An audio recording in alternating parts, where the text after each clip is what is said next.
凤梨世家，赖清德说，美国才是台湾最大的农产外销市场。农业部是吧？以前的农委会把台湾凤梨世家外销到美国看看呢，看你怎么去美国，去美国啊，哦，不讲这些风凉话，我觉得真的很无聊了，真的很无聊。你就今天有个农民讲的不错的，赖清德有说了哈，说虽然他们开放你们水果去，但是凤梨世家还抽29%的关税啊，还是很高。是一个农民就讲了，那你帮我们去谈嘛，把关税谈低一点啊，这不是你政府的责任吗？你两岸之间如果有沟通管道，至少29%还我听也是觉得高啊，为什么要29%呢？对不对？不要最好啊，要不然打一半15%也好啊，总比29%好啊。但政府不是政府的责任吗？应该要去谈这些问题啊。海基会不是应该去谈吗？对吧？你不谈，那你跟他讲说，哦，到大陆不好，那个关税太高，那怎样？那你帮他另外找市场嘛？那你有另外帮他找到市场吗？而且世家中心能够运那么远到美国去吗？运费多少钱呢？在空中那么久，是不是就世家中心一下子熟了，就突然就熟了？这每个水果是不一样的嘛。哦，那为什么到大陆有一些水果适合到日本，有一些适合到美国，有一些适合到大陆，但是不同的东西，产品的性质不一样嘛，好吧？说呢，赖清德说难竞争，哦，台湾芒果卖到法国，他讲了3次哦，很贵，这是要走的方向，没错。但问题，法国一年进口52000吨的芒果，哦，台湾这次去才4吨，你4除以52000是多少？一点点嘛。而且空运去，光空运运费每公斤就是400块，哦，还有他那个什么蒸熟啊，什么那些费用又是70-80块。然后呢，因为到法国去，所以品质要很高，所以在这个筛选的过程淘汰掉一半以上。你自己加减看，所以农民说看起来是卖很贵啊，我们真的利润也没赚多少钱啊。哦，因为它中间的费用太高嘛，那只是做一个样子，说哦，我们台湾不错，也能卖到法国去是不错了。但农民在乎的还是量很大啊，他说不要让我们都放到仓库里烂掉啊。哦，好不好？台南的盘商说，因为到法国的数量稀少，无助于平稳价格了。哦，因为多的话价格就低嘛。哈，那另外呢，这个媒体人说这是大外宣了。占整体外销份额只有0.1%，那么少嘛？那其他99.9%怎么办呢？都到法国去，哦。那另外饶庆年因为视讯参加海峡论坛，还被查处。内政部说我们发函了，叫他解释，你搞个视讯什么意思？是不是这个为匪作娼？是不是为匪张目？是不是去呼应人家的统战平台？说没有回复啊，饶庆年根本不理你啊，那你要把他怎样？哦，然后呢，这个。说拿这个到巴黎的芒果来比这个凤梨世家，农民是这个样板不能靠这个样板来过活吗？我们看一下，中国已经种了很多的各式各样的农产品，然后对台湾的关税又高达20几%。现在台湾水果最大的销售国家是日本，台湾的农产品销售最多的国家是美国。所以呢，我们利用这次的谈判，跟美国争取到很好的利益。我们台南的芒果，屏东、高雄的芒果也都零关税。我们就是希望让台湾的产品不是只有工商产品可以销往全世界，农渔产品也可以销往周边的国家，然后到美国甚至到欧洲地区。那最近台湾的芒果销到法国，很贵耶。很贵哦，这个就是我们要走的方向。来，林委，我不太了解了哈，一个芒果，一个世家卖大陆问题，可以搞到这样沸沸扬扬，我觉得执政的政府是太清闲，时间太多还是怎么样？那我们台湾卖到中国大陆其实最多的东西是什么？半导体嘛，电子产品嘛，包括机械的一些产品嘛。赚了1000多亿美元。对。那我请问，为什么他们可以卖到中国大陆去？为什么世家跟芒果不能卖到大陆？你告诉我，是农人比较好欺负还是怎么样？不是，我可以这样讲啊。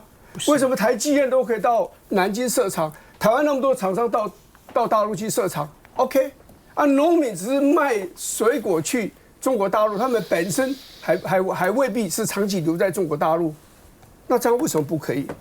那其实如果我们刚才一开始讲到两岸关系的一些问题了啊，然后这个赖总统在那边纸上谈兵的这些问题啦。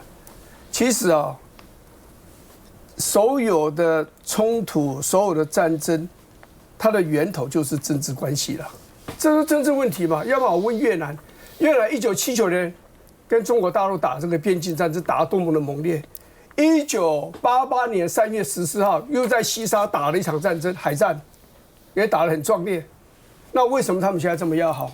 从此他们再也没有斗争，就是高手对高手嘛，在玩外交嘛。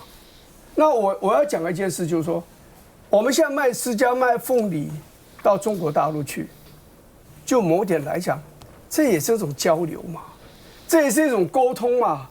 再讲直白一点，这是让大陆人觉得台湾人真的很厉害啊，不是只有会出产最好的全世界最好的晶片啊，他们农业做这么好，他们的这个芒果，他们的这个释迦这些种的这么好吃，这对台湾人会有好感的。这种微妙的这样的一个元素，难道我们的民进党政府都不会去思考一下吗？如果大陆人民都对台湾的印象非常好，你觉得大陆想对台湾随便说我现在用兵然后去打台湾，你认为会有那么简单吗？所以我的感觉就是说，今天大陆人台湾农民卖东西到大陆去，不是只有他们想多赚一点钱啊，就想赚钱没什么错了。更重要的是，他们也间接的帮助两岸之间进行一些交流。我研究过过去大概20年的台湾的关系，那时候我在智库的时候，因为我要写一篇东西，两岸的关系在最坏的时候，经贸的交流依然非常的热络，金额依然非常的庞大。所以你归根究底，我最后几个晚上不太睡觉，写完有的只有感觉，幸好有那些经贸交流。双方对方都有所依赖、有所依靠、有所求，所以才让两岸关系即使在最坏的时候都没有撕破脸，大家兵戎相见。所以如果是这样子，你去想想看看，何必对饶庆林这样子的严苛呢？他就不是个县长，而且马上下来县长，他干了什么坏事？就是录了一个东西放到你所谓的统战平台，他统战平台的影响力这么大啊。他放那个上去，台湾造成安全问题了，造成安全顾虑了，有可能吗？啊，那些台湾的商人到大陆去设厂，那我讲难听一点，这是不是叫资肥？这不是你是帮助中国大陆发展经贸实力，然后让中国大陆赚钱，然后有钱买更多武器，然后准备打台湾？我也可以这样讲啊，不是这样子吗？我就农民出身，我小时候我们那都种香蕉了，我6、7岁就在郊田里面陪我父亲在那边浇肥。然后大概10岁不到就开始挑香蕉，所以我对农民有特殊的感情，而且我觉得我们大家都欠农民一个感情。那你像民进党你这样子做，我觉得于情于理都令人没有办法接受。姚生，我不是不可以讲了吗？慢慢讲吧。我跟你讲台南呢，因为我觉得芒果什么台南产的玉井是最重要的芒果产地。我觉得玉芳是想要开示吴峥，那我要开示我的好朋友，我也同时开示你啊。因为你刚才讲到交流2个字，民进党害怕的，是啊，民进党对交流2个字是很敏感的，他怕交流结果我们上当了哦，所以呢，理论上讲，我们卖晶片、卖通信器材赚很多钱啊，为什么都没事？因为晶片跟通信器材是无情物，你买再多，你竹科那些工程师不会怎么样，不会依赖。但是芒果这个凤梨释迦是有情物，你拼命买芒果，他怕的就是养套杀啊，我养你，我套你，啊后来呢，他不杀你，他就说我们农民就感动、佩服、感谢啊，心都过去了。民进党是怕这个啊，我是劝你们不需要怕，他喜欢什么东西，赶快种多一点，赶快赚，因为这个不见得 forever 都会这样啊。他们后来种的比我们好，就不要了。但是因为种的比我们好，就不要，这不能讲成杀，因为老共不会花钱来对付我们的农民，把你干掉，把你杀掉啊。他不是没有了吗？这个人心不是走了吗？所以你们要彻底的忘掉老共会养套杀，他没那么笨嘛，对不对？他哪有？好了，吴峥，我还是跟这个玉芳委说明一下，不是政府没有禁止我们的凤梨、释迦跟芒果卖到中国嘛？对不对？因为其实这个事情源头是在于饶庆铃作为台东县长，陆委会要求首长不要参加海峡论坛的活动，所以我觉得这个关于官员的管制跟农产品其实是2件事情。那其实为什么？当然最近政府大家谈凤梨世家谈得多了，那为什么政府也在会提到一些这个部分？因为确实凤梨世家本来是2021年9月的时候，那时候中国突然就给我们禁了。对不对？那其实是中国要不让我们卖过去了，不是政府不让卖。那后来开放了，但是也是在2024年9月的时候，突然又课一个29%的关税。那芒果其实也是，芒果是2023年的时候，本来我们芒果是可以卖到中国，中国突然又给你找个理由啊，又说不给进了。所以为什么这个包含总统就提到说，这个芒果卖到美国啊，卖到欧洲、巴黎等等等等，这其实就是说你的外销的这些市场越多元，你的风险越分散嘛。那不过刚前面确实是赵大哥也讲到一些其实是很专业的数据了，就是说这一次整个台南芒果大概种差不多6万吨啊，那你卖过去4公吨，其实确实是这里面一点点数量，但问题是说，那政府就看我们接下来能不能把这个市场更打开嘛？那这里面确实有些问题要突破，例如说你要蒸熏，那蒸熏就是说把它蒸熟了啊，这个上面就果虫就没有问题了，那这样就才进了欧洲。可是蒸熏的过程可能一半的芒果被筛掉，所以对农民来说成本上升。那现在空运过去成本很贵，所以这有很多技术要克服了，包含例如说未来我们能不能用海运的方式，那成本更压下来，所以政府当然会继续支持农民。我再讲一句话就好，养套杀，所以农民会被养套杀。我就很讨厌人家觉得我们农村人好像比较笨的样子。那我请问你们这些卖更多东西到大陆人，大陆也可以对你养套杀啊？为什么而且我再讲一句话，农渔产品卖最多的是台湾的南部，台南这一带啊，不是说你们民进党在执政吗？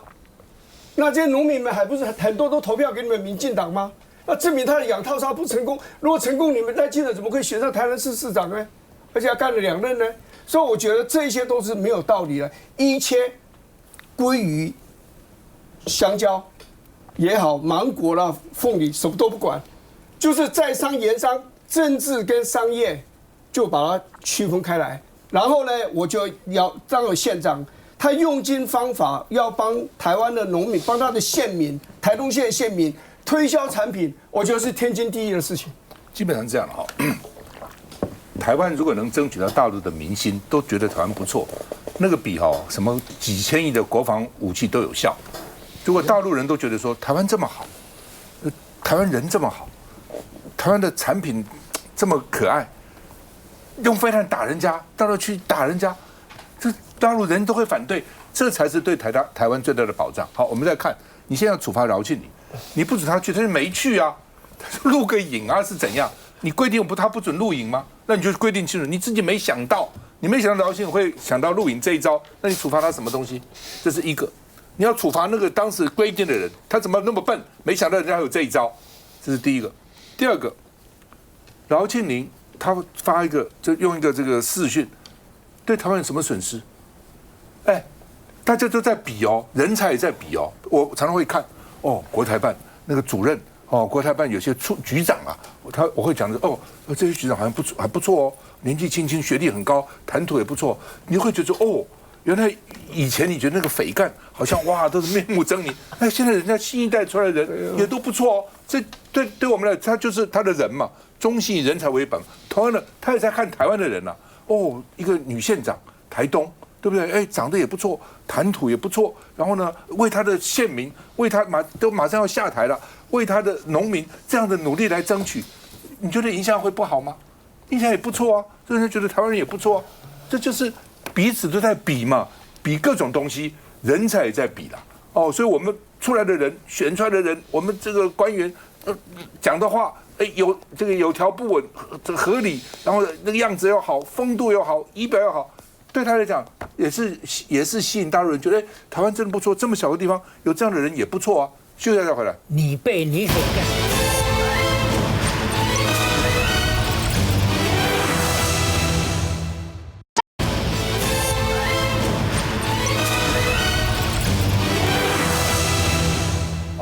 最近几天下雨，豪雨，超大豪雨，从南到北，从北到南，都很严重，那所以赖清德就说了，清明也过了，端午节粽子也吃了，现在呢，你们赶快把总预算给我们通过吧。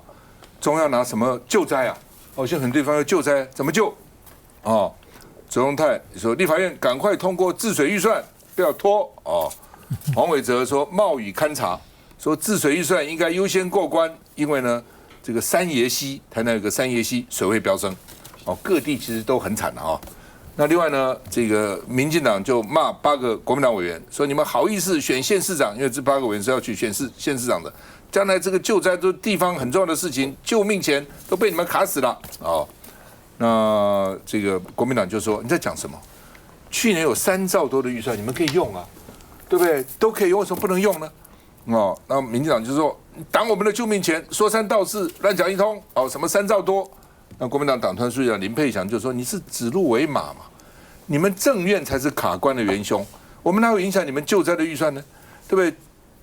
这个今年总预算3兆350亿，而且呢3兆都可以用，还可以动支，而且救灾灾害防治法第57条，各级政府救灾经费不足，可以调整当年度的收支，对不对？哦，然后呢，这个来支应紧急的这个预算，不受预算法的限制嘛，你们可以用，你们不用，哦，所以柯志恩说你们造谣了，救灾经费就可以移动啊。救灾法里面就灾害防救法里面写得很清楚啊，哦，这讲些什么？哦，说呢各县市政府也有灾害准备金啊，而且立法院今年3月通过了147亿的治水预算呢，不是没有，行政院还有353亿的特别统筹分配税款可以随时下放啊，怎么不够呢？你知道花多少钱？你讲啊，为什么不够呢？哦，所以呢，大家现在都救灾，黄伟哲救灾，柯志恩也赶快去救灾。哦，我们看一下，今年的清明节已经过了呢，端午节粽子也吃了也过了呢。目前台湾正在雨季啊，梅雨季啊，台风已经要开始要来了，但中央政府总预算还没过啊。如果有什么灾害，中央拿什么钱去救灾呢？前一天到南投庆祝集集县副市总统赖清德挂念今年度的总预算。预算通过，财政推动如期执行，让各地都能够受惠。民进党中央再端出图卡点名8位要参选县市首长的蓝营立委，痛批延宕卡预算，还想选县市首长吗？但他们也反呛绿营，别再搞情了。预算法本来就是前一个年度，今年大概有将近3兆的钱啊，行政院可以用的，不要口水战了。这个口水比治水还多，那就不好了。不止台南的谢龙介，选屏东的苏清泉也晒出前一天甚至人还在看灾，周五才上台北开会。你就跟他顺去播呢，就是什么事情都说我们卡预算，什么事情都公关不爱通过总预算。总预算有没有过？事实上，他们可以动支高达85%。蓝营澄清，就算今年总预算还没过，延续性的预算可依去年编列，先动支近3兆元，甚至新兴预算早在3月就已经通过部分718亿，当中147亿还是治水预算。批评当初是卓院长一度不愿意动支，更声称这是违法预算。钱还是照样在用，所以我觉得民进党在这个时候的，你就是以救灾为先，不要用卡预算这件事情来混淆视听。大雨淹出预算攻防，但民众更关心政治口水，别淹没救灾。认知啊，到底可不可以动？有没有看到他们的治水预算？完全没有啊，因为那个灾防法第57条就讲得很清楚啊，就不受那个预算法62条跟63条限制，就是说只要中央政府有钱，钱都可以流来流去。那到时候没钱了。那问题是我们今年的预算就算没有过了，去年有过的预算，它通通都可以用，可以继续用，所以它3兆左右。就是去年通过多少钱？比如3兆，对，今年3兆3还可以通过，还可以用3兆，用去年的钱这样。第一个是至少可以用去年的3兆，第二个就是新兴计划不能用，可是我们今年在3月份的时候已经授权行政院新兴计划是可以用的。那新兴计划里面就包括147亿的治水预算，这个可以用啊。还有就是刚刚讲的，去年通过的3兆，它可以互相留用啊。那3兆它都在用了，其实各部会都在用钱啊。我现在在审预算的时候，比如说我审教育部的预算，教育部说这不能砍啊，因为我们都发包了，所以你不能砍。所以他们早就在用了。那我是不太懂为什么像这一种治水的，它就不能用，很奇怪啊。比如买媒体什么，它就可以用。所以这个就是他要不要用。那他其实是会用，可是呢，他就民进党就是从这2-3年就很喜欢就利用这个预算东西来打国民党，而且他特别喜欢利用灾难的时候，比如说之前有不小心飞机有摔下来，他就会说啊，国民党又卡了什么预算啊，导致那个飞机不能够更新呢、啊。然后我记得前2年的时候，还有高雄还发生一个命案，然后民进党的立委啊就在讲说什么，那都是因为国民党在卡预算啊，所以警察没有预算把那个化粪池破开啊。就警察跳出来打脸，说根本就不需要破化粪池，反正什么事情都去扯预算。那我只是觉得民进党有点冷血啦，就是说有的时候政治攻防也难免。可是为什么每一次灾害发生的时候，他想的事情不是把事情做好，而是怎么去斗争国民党？更何况之前你几千亿的治水预算，那为什么南部还是一直在淹呢？那他们都不去想想看，钱他拿到了，他的执行效率好不好，做法对不对？我跟你讲，政治跟爱情一样，哪有什么道理？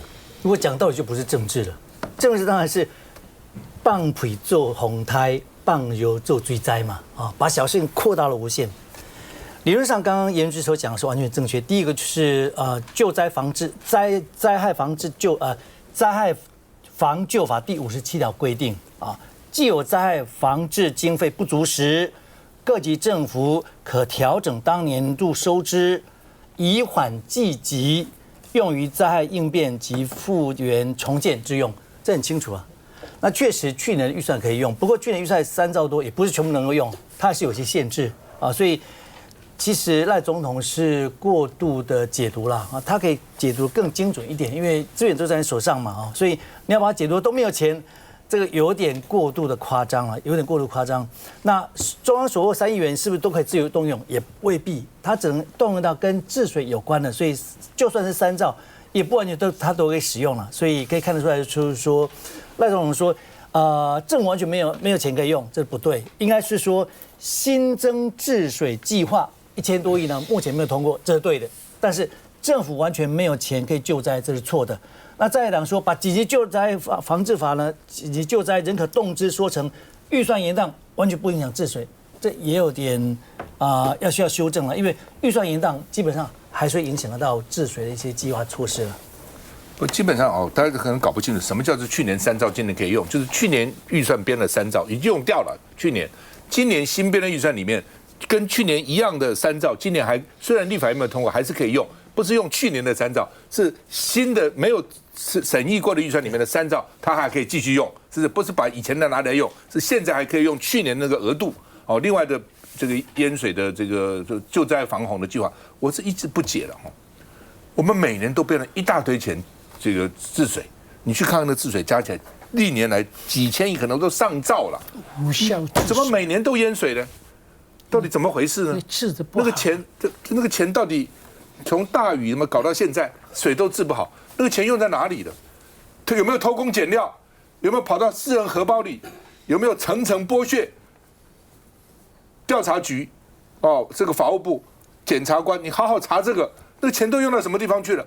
很大笔的钱，因为一到下雨就有淹水就哎呀，赶快要给钱，给了钱以后呢，钱去哪里了？钱也淹到水里了啦，休息一下再回来。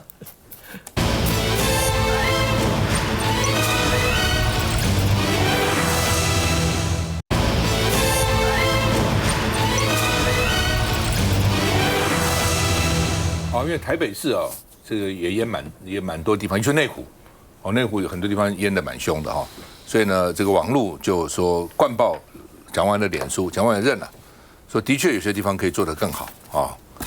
那另外呢，这个他说，一方面去向灾民发慰问金，一方面说昨天雨太快了，就现在极端气候就量太大，因为每个地方都有一定的排水量，因为它这个。设施多少量，排水沟怎么样啊？这个，那抽水站啊有多少能力啊等等，可以算出来的多少量的。如果那个量实在超过原来的设计，那就没办法如果是原来的设计是这样，那量不够这个设计就不行比如说我们到工厂去看，那时候我在这个环保署长的时候，这个工厂它的那个污染处理设施一天可以处理多少量，有一定的嘛。那如果你的污染量是超过那个量，那一定是乱排，一定偷排嘛，晚上通通排到河里去嘛。如果你那个量是大于你的这个产生的水量，那你就可以自己处理。就是一看就知道了，那个它整个能量就看得出来了所以呢，受灾户喊说5分钟就淹了，连车子很多车子都淹在水里了哦，车子淹水很麻烦的哦，尤其怕引擎进水哦。那蒋万安说呢，补助方案一定从宽从优，而且呢不打伞哦，表示我跟灾民一样都在被水淋被雨淋哦。那另外呢，内湖主要是内湖了哦，你自己去看内湖啊，内湖古时候就是个湖啊，这地方就是个湖，就表示容易淹水了，本来就是这样子。当然要，那现在我第一次选议员内湖的时候才8万人，现在搞了30万人，白天工作人还不止这些，所以到处盖满房子，本来山坡地啊什么都是房子。所以呢，蒋万安说他有65亿的治水计划，承诺要从优从宽补偿受灾户啊。然后呢，这次台北市下雨最大的前10名7个都在内湖，哦，的确雨量是比较大哦。那说呢，时雨量超过容受力哦。我讲这个算出来啊，哦，可以算得出来。那他说呢，到底有没有清水沟？有人讲水沟为什么都堵塞了？他说环保局有定时清，那清的够不够彻底？哦，那在下雨之前有没有再好好再清一次？哦，那螺丝是不是松了？沈伯洋说，台北市不是有一个 AI 防洪的计划吗？应该让市民提早准备啊，怎么大家都不知道，突然就来了呢？哦，那民进党议员许淑华也喊话说，什么时候才能给市民无烟城市啊？不是光烟呢，也不是光抽烟的烟呢，也这个水烟的烟呢。说台北市今年预算还又砸了25亿，但是还是反复淹水，到底怎么回事？哦，游淑慧说要调查4件事。第一个，内湖南港容易淹水的地区有没有提前部署抽水机啊？第二个呢，各地的抽水机、小山猫、抓斗抽工程抢修人力有没有事先造册、分区待命？哦，另外呢，哪一些地区历年来就是容易淹水的，有没有派员去巡视它的侧沟？有没有巡视它的雨水下水道？有没有看抽水设备？然后呢，灾情通报以后，从接获通报到机具到现场，平均花了多少？最优多少？要检讨的，我们看一下。昨天这边是也是有，对，也是有。没撑伞、没穿雨衣，放任雨淋。台北市长蒋万安来到前一天淹水的内湖灾区。洗手一下，我刚刚手都摸土了。哎，谢谢，我们等你来很久了。好，等你来我要出来。走进受灾户的地下室，对于民众询问，蒋万安有问必答，1万元的慰问金亲自交到手上。他今天就有没有要帮忙在要参与进去？昨天有在，今天有在的。他来的很快，去的也很快，一下子因为就干了。因为前一天内湖文德路、基隆路、内湖路一带灾情惨重，蒋万安特别在26号一早进驻内湖灾变中心听取简报。昨天晚间一直到入夜，一直持续紧盯整个市的状况。对于内湖几处淹水地方受灾的居民跟住户，这些地方我们确实如果可以做得更好，愿意的解决。若有缺失，愿意改进。不过25号内湖最高时雨量100毫米，已经远远超过台北市每小时78.8毫米的排水设计，但造成居民不便。当地民代也将炮口指向负责调动机具的公务局的机具的调度，都应该提前到那个区域去 stand by， 而不是像昨天公务局长说的机具的调度需要时间。我也要求公务局在未来整体调度上面，如果可以做得更好、更及时、快速，我们因为这一次来检讨。阿胜怎么看？我觉得这个问题不大因为我看到本来雨下的这么猛，这是暴雨这个所有的政客一定都摩拳擦掌，你执政的一定要到现场赶快处理，在野的就虎视眈眈，我要怎么修理你？但是因为来得快走得快，这次而且老天还蛮公平的，这话能不能讲呢？这个也许有语病，但是从北到南，从南到北，不管你是执政的县市是蓝是绿，都有灾情都有灾情，所以你绿的准备要修理讲你也回头看看你绿的县市灾情一样的严重，所以而且这个是灾情的解除也非常的快所以要把它变成一个26或者甚至是28的这个灾的这个选举的一个话题我觉得严重性可能性不大。但是为什么我们每年尤其是南部花了那么多钱的防洪全都没有了？因为像台北市，你这个是行水区嘛，当然是个湖夹山面水这个本来就水要走过的地方所以呢，你一来就上游、中游、下游的治水工程是性质是不一样的。你在上游你要把水留住，你在中部呢要把水滞留，那下游呢就是要泄洪但是这个只要这一次其实最猛的总雨量并没有超过它原先预估的可以忍受的程度，没有过但是它还是一下子那么多水。但是我认为这一次人员的伤亡几乎没有就是财产的伤害了比如说车子被淹摩托车被淹家具被淹1楼的店面被淹这些我觉得总额这个赔偿的总额并没有那么严重，所以是可以的。但是我觉得对中南部那种河川就一条河川，同一个县市不同的县市的话，它都要切成一段一段不同发包，所以这个都是利益所在然后呢，太成功了，下次就没钱了，所以被他创坏了，其实也未尝不是一个好事。所以台湾这么小，河川这么急这么短，但是没有一个整体的防洪计划，就是柔肠寸断各治各的，所以我觉得这是很麻烦的事情。卢长，我先回应一下，刚刚大家在讲的，没有说按照预算法的话，就是总预算虽然就是说今年还没有审完，但是可以按照去年的计划就是说原本已经有的既有的计划来执行，这没有错。那不过总统讲的是另外一个部分，他应该因为其实现在你说实在，现在汛期台风期已经来了，所以其实现在要处理的是当务之急跟你做治水工程那也是两件事情。所以总统讲的事情是说，今年的总预算还没有审完，那按照预算法的话，他主要讲的是行政院的第一预备金跟第二预备金，现在就是说他必须要你在法定程序审理完之后，你才能够来动支预备金。所以他讲的是预备金，也就是如果真的有灾情发生了。不是在做事前的治水工程，是事后万一真的有灾情发生了，你要靠预备金下去，不论是救灾啦、发放津贴啦、什么在这一块现在没有办法动。那台北市的部分，我觉得其实因为大家刚刚讲说，这几年不是我们一直在花钱治水嘛，那怎么会各地还是有淹水这样的状况？但我觉得包含台北市，其实大家也看到，因为台北市是全国所有县市里面可以说是拿到最多资源，包含说海绵城市啦，这个地下这些这个侧沟的这些更新啦，等等等等。那即便是台北市资源最多，因为现在极端气候确实越来越多，所以遇到这种很强烈的强降雨的时候，还是有发生。不过因为我自己小时候是住内湖了，所以我觉得其实现在有一些议员指出来，就照理说，虽然这一次的雨势很强，因为台北市的这个时雨量的忍受上限是78毫米嘛，就是说78毫米以下，理论上这个城市设计都能够把它排掉。那这一次确实在内湖地区是局部降雨，那当时在这个大概1-2个小时时雨量来到80几毫米，但照理说，如果是这样的程度，虽然已经超出上限，但是应该还不至于到，因为这次是不只是山边就包含说市区里面，像内湖的这一个金龙路成功路口，就是以前德安百货那附近，其实也都出现广泛的淹水，所以其实大家也在提醒蒋万安市长说，那你的这些侧沟清淤啦，这些排水啦、疏通啦，是不是要赶快确认到底有没有加强？因为照理说应该不会淹到这么严重，不过我觉得这也是给全国所有的县市，其实大家现在都一个警讯因为毕竟这一次其实台风还没有真正来，其实只是外围环流带来的这个强降雨，所以今年如果那台风真的会再扑来的话，那其实更强的考验恐怕还在后头。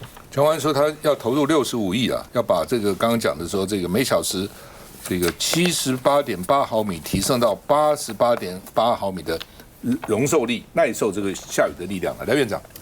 这个科学确实有数据了，就是台北市目前排水保护的标准时雨量是78.8毫米，内湖在6月25上午的6点到上午中午它最高是100.5，超过它的容受力。一个78.8，它突然间下来是100.05，但问题是信义区只有49毫米也一样淹水，所以这个已经不是供过于求水量的问题。这种大雨来的不是时候了，就是他每次这个大雨都检验很多工程。以前包括我还记得马英九以前他做的时候，地下工程大家觉得做了干什么？大家都做了可以看得到的。他当台北市长的时候，我对当时印象最好是他当台北市长的时候，后来当总是另外一回事就他去做地下水的通水沟的去处理去清，很多人就不看好，可是我觉得一个市长就要做这个事情。偏了看不出哇，做很多烟火秀做很多这个开唱节目等等，这很容易吸引老百姓注意。可是等到大雨来的时候，就知道平常下功夫，哎，这个水就容易排出去啊。所以说，这次像信义区49毫米一样有地方淹水，就是它就不是一个水大量来的，它可能包括像侧沟修复啦，或者是淤积，或者是抽掉排班的问题，或者施工，或者局部管线，或者乃至有些地势，你要做一些微调。那这些当然，因为现在算是暖身了，真正台风还没有来。确实，台风来的时候一定不是这样子，而且极端气候必然更加严重。所以希望台湾从南到北都平安，但是希望政客们少贪一点污，多做一点事。谢谢。每个地方的状况是不一样的，所以它这个所谓治山防洪排水，它的这个措施也是不一样。因为台北市就是一个盆地。台北是一个盆地，就是个盆地嘛，那所以呢，那个水来以后排不出去的，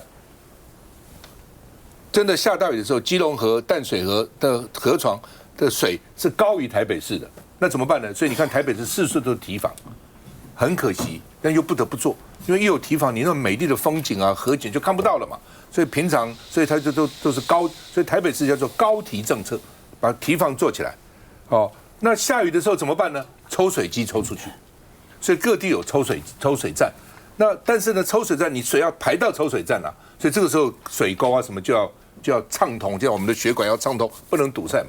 一大雨来，这个各地的排水沟把水排到这个抽水站，抽水站赶快启动，把水打出去。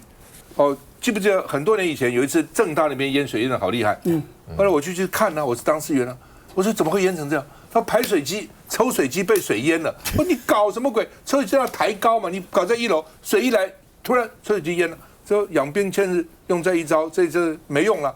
所以后来现在抽水站都比较高，大家比较高。所以最重要就是为什么平常要演习？还有就抽水机那个过滤器被什么沙发啦，被什么海绵床垫啦，把它堵住了，所以水抽不到。这就是平常都要注意，而且要随时演习。特别是游淑慧讲的没错。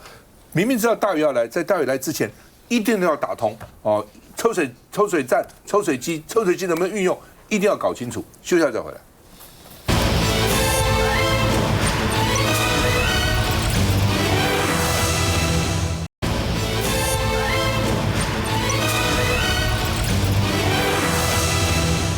好，那么公投了公投最早的时候是民进党要求公投绑大选。陈水扁他之所以连任，这个蛮重要的原因，公投绑大选，什么入联啦，什么防卫武器啦，等等，飞弹啦，等等，爱国者飞弹等等。后来呢，民进党又发觉绑大选对他不见得有利，他又把它分开，不能绑大选。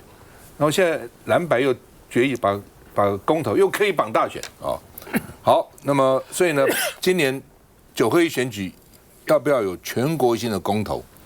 本来他们有一个案子呢，就是说对于那个很可恶的犯人，比如诈欺犯啊什么这些，害大家这个法律又太轻了，要不要用鞭刑打他？像新加坡一样，主要说新加坡那个诈欺犯很怕，诈骗犯到新加坡被抓到很惨。前阵不是有一个台湾人被抓到吗？打得皮开肉绽所以要不要用鞭刑？本来呢，国民党的新的文传会主委陈以信说呢，这个到底要不要鞭刑？所以要开记者会要对他们说明，但在9点28分的时候呢，通知媒体说呢因故取消所以本来要开一个记者会，说呢他说国民党没有特定立场，但是呢这个要看整个社会的看法怎么样，要充分讨论要有社会共识那另外呢，这个所以换句话说，可能要凝聚更多的共识，所以国民党很多委员就生气了。说呢，这是洪孟楷委员提出来的鞭刑公投而且好像20几个委员都给他联署那结果呢，现在突然就不支持了。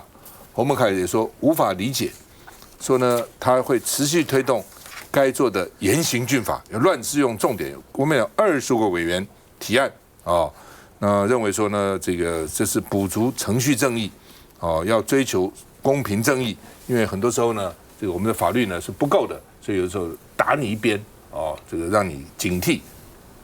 来，院长怎么看？这跟最近流行27个国家都第1名的，各位都看过吧？10级铁拳教育，在校园里面，如果出现这个学生贩毒、霸凌老师，老师霸凌学生，学生彼此霸凌的，那因为都束手无策嘛。其实韩国的情况比台湾很严重，台湾老师现在啊，就是弱势 vulnerable， 容易受伤一群。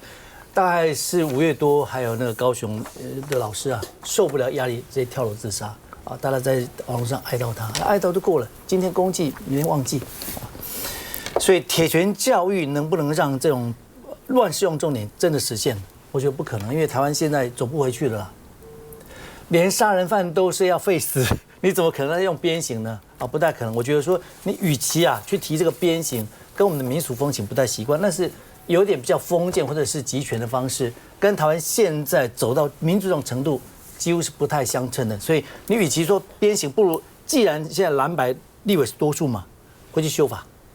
如果我们的诈骗集团、诈骗犯的罚则太轻，就重一点；虐童、性侵可以加大一点。其实这是另外一种这个所谓的釜底抽薪之道了啊。那如果只是做一个鞭刑，那大概公投会也许会很热闹，但多数老百姓不一定会支持。这跟那个水果一样啊。执政党你有权利当然去把这个辅导农民，从蔡英文到现在那么多人执政的。辅导农民农业转型并不难啊，你不把他辅导，他一直种这个，然后告诉他说我不让你卖你可以卖的地方，水果卖不出去，要叫农民自食其果，自己吃自己的水果吗？啊，这个也是一样啊，就要鞭刑它就变好，不可能。我从教育角度去看，就是什么不可能？鞭刑啊？为什么不可能？什么叫打了他就变好啊？打了以后他就不犯罪，不可能。你讲这个太笼统了，没有人说打了就不犯罪，就是犯罪的人有害怕之心，他就会减少。下次跟人家讲。如果他真的会犯罪，他一定是唯一的诱因大于这个政府的能力嘛。那如果唯一的诱因，就算像以前那种杀头生意，还是有人继续做啊。你就算用枪毙或等，如果让他利益够大，他是会继续犯。所以我说，与其这样，不如回过头去釜底抽薪会好一点。老沈好，老沈。不，这个院长这个逻辑不是很通。他平时讲道理是讲，我蛮佩服的，但是这个道理不太通。我就是不赞成鞭刑了，说简单一点了。那你看柬埔寨，每次我们抓到诈骗犯、贩毒犯，他在机场等。说要去中国大陆，吓死了！去台湾，一个，所以他们是怕什么？怕被关，但是呢，怕被关跟怕被打比较有效哦。所以呢，因为台湾基本上就社会议题或者是治安问题来讲，台湾是一个右派的社会，就是你最右派了，这方面你最右派。你以前常常讲 law and order， 通通抓起来，就。很典型的，我觉得这个当然你要用鞭刑来公投，谁会反对？就是人权团体嘛。那但是人权团体他的号召的力量，就来用公投表决一下，看看到底台湾有多右台湾有多漠视人权。我觉得投一下无妨啊，起码真的投过一次，很多想要犯罪的人也会害怕。但是我就不懂得，这个不是重点。我们今天讨论的重点就是党中央就有关废监察院是抢了这个蒋万安的风采，而你这个鞭刑呢是抢了洪孟凯的风采。你真的是不是这样呢？这是我的怀疑啊！党中央是不是就是这一点你容不得？所以呢，非要常常跟党团或者是党团的成员作对，是不是这样呢？我觉得。当你郑丽文这几天讲说，我反对废监察院，因为我反对鞭刑，是因为这个不是本党目前的优先议题，不是优先啊？谁决定的？你决定不是优先了？按道理讲出来给大家听干嘛？是你没有那么右吗？是国民党没有那么右吗？我感觉这个公投我们只要办这个公投，最后不管过不过，就会成为全世界注意的目标，但是绝对不是。正面的是负面的。我跟你讲，全世界只有16个国家在实施鞭刑，而这里面绝大多数的国家都不是民主国家。新加坡，当然最西方国家认为它是个威权的政权了、政府了。马来西亚、印尼，我跟你讲，印尼只有雅琪省，雅琪这个省，因为它奉行伊斯兰教的律法，所以只有它，其他的国家没有。要过来就是沙特阿拉伯，可是沙特阿拉伯这几年也慢慢的不太敢实施这个鞭刑了，大部分都是回教国家、伊斯兰教这个国家，所以我觉得我们不要去做一个会引起社会注意，国际社会注意，然后而且是非常负面的注意，这样的事情就不要做。诈欺犯，我们谁都非常讨厌。现在问题是要修法嘛？你就狠狠的给他们多判几年徒刑嘛？这个事情是可以做的，就是说不是鞭刑，不是一个唯一可以对付这些诈欺犯或者其他重大恶行的这些罪犯呢？有其他的法，就让他坐牢坐久一点。你有没有？你是不是要5个字？其实52个人都有签了，我们立法院对都签了，都差不多都有签。那主要当然是我们敢推了，但是我觉得他讲的也有道理，就是因为诈骗实在太多了。那其实他们也有跟新加坡交流过啊，新加坡很多人其实真的就怕打，就是不怕怪关。那所以大家那测试一下社会的氛围嘛，所以做个公投。那公投的话，主要是要绑大选，所以有时间压力，不是这个礼拜就是要下个礼拜，下礼拜再过就不能几个月以前。